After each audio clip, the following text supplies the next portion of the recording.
गटातील आज शिवसेनेचा मेळावा व्यासपीठावरती आमचे प्रसादांना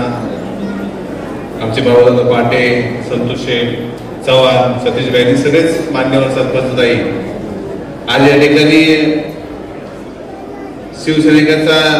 मेळावा आहे आणि जिल्हा परिषदची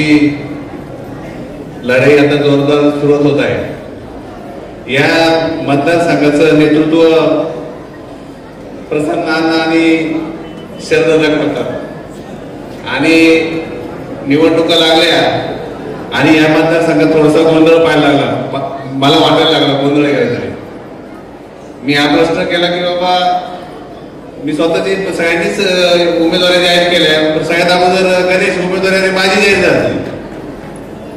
जेव्हा उमेदवारी पाहिजे माझं कोण नावच घेतलं, मी सुद्धा इच्छुक आहे जिल्हा परिषदला, ते लक्षात राहायला सगळ्याच्या सुरुवात तर मीच केली ना अण्णा, गोष्ट तर मी केली ना, म्हणणार तर गोंधळ दिसतोय आपणच आपली उमेदवारी जाहीर करा। तर निवडणुका लागल्या, एक 3-4 जण इच्छुक आहेत जिल्हा परिषदेला, तर अण्णा या ठिकाणी माझं म्हणणं आहे की तुम्ही उमेदवारी इथं जाहीर करून करायची घाई करू नका, नाही तर इथं तुम्ही जाहीर करा, उमेदवारी काय जाहीर करू नका, तुम्हाला पूर्ण अधिकार आहे, उमेदवारी तुम्ही कोणाला पण द्या पण उमेदवारी निष्ठावंतांना द्या, उमेदवारी देताना निष्ठावंतांना, या ठिकाणी एवढं जर तुम्ही जाहीर केलं दादांनी तुम्ही का उमेदवारी आम्ही कोणाला पण देऊ पण निष्ठावंतांना देऊ, अचानक ऐन टायमाला आयात केलेले आम्हाला उमेदवार चालणार नाही। निवडून कसं आणायचं आपल्या उमेदवाराला ही आमच्यामध्ये हिंमत आहे, कष्ट करायची ताकद आहे आणि काय निवडणुकीत रणनीती आखायची ते आम्ही आमचं बघूया। पण या ठिकाणी उमेदवारी देताना ही जी काही 2-4 मंडळी आहेत इथं व्यासपीठावर त्यांच्यापैकी कोणाला तरी द्या, आम्ही सगळेजण त्यांचं म्हणून काम करू, मग तुम्ही आळ्याचा उमेदवार द्या, पिंपळवंडीचा द्या, जर तुम्ही आळ्याला उमेदवार दिली तरी आमचं पिंपळवंडीकरांचं काही म्हणणं नाही, पिंपळवंडी वडगावकरांना द्या, पिंपळवंडीकरांना उमेदवार दिली तरी काही हरकत नाही, आम्ही कोण नाराज नाही, आम्ही तुमचे प्रचार प्रमुख म्हणून काम करू। उद्या मयूरला उमेदवारी भेटली तरी मी मयूरचा प्रचार प्रमुख राहील, आमच्या रवी भाऊला भेटली, आमच्या बंटी भाऊला दत्ता भाऊला भेटली, बंटी भाऊला भेटली, काही अडचण नाही, सगळे आपलीच मंडळी, पण तुमच्यासारखी मंडळी या जिल्हा परिषद गटाचं नेतृत्व करत असताना हे शंकेचं वातावरण निर्माण होणं हे राजकीय दृष्ट्या घातक आहे, त्यामुळे शंकेचं वातावरण झालं पाहिजे आणि आज या व्यासपीठावरनं निष्ठावंत कष्ट करणाऱ्या सगळ्या कार्यकर्त्यांना या ठिकाणी न्याय भेटला पाहिजे, हा मात्र माझा हट्ट असेल। आणि आज या ठिकाणी आपण ह्या ठिकाणी ही सगळी मंडळी कष्ट करायला तयार आहेत आणि 100% यश इथे धनुष्यबाणला भेटेल याबद्दल माझ्या मनामध्ये काही शंका नाही। आणि दादांना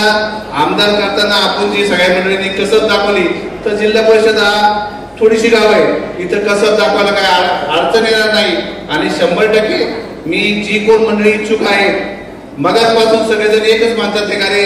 यांना उमेदवारी भेटली तर नाराज होऊ नका, त्यांना उमेदवारी भेटली तर नाराज होऊ नका, अहो विनाकारण कशाला होतात, कोण नाराज होणार नाही, मयूर असेल, आपलं बंटी भाऊ असेल, दत्ता भाऊ असेल, एकदम सख्या भावासारखे मित्र आहेत ते तिघे एकत्र येतात, आपण उगाच त्यांना सावध करतोय आणि तू दत्ता भाऊ नाराज होऊ नको, कोण नाराज नाही, शरद दादा आणि प्रसन्नांना ठरवतील, तो उमेदवार असेल तो उमेदवार 100% विजयी होणार याच्याबद्दल माझ्या मनात काही खात्री नाही। आणि या ठिकाणी सांगतो की अण्णा हा तुमच्यासाठी प्रतिष्ठेचा विषय, शरदासाठी प्रतिष्ठेचा विषय, तुम्ही ज्यावेळेस भाऊभाऊसाठी प्रतिष्ठेचा विषय, तुम्ही ज्यावेळेस निवडणुकीला उभे राहतात तेव्हा आम्ही मंडळी जीवाचं रान करून तुम्हाला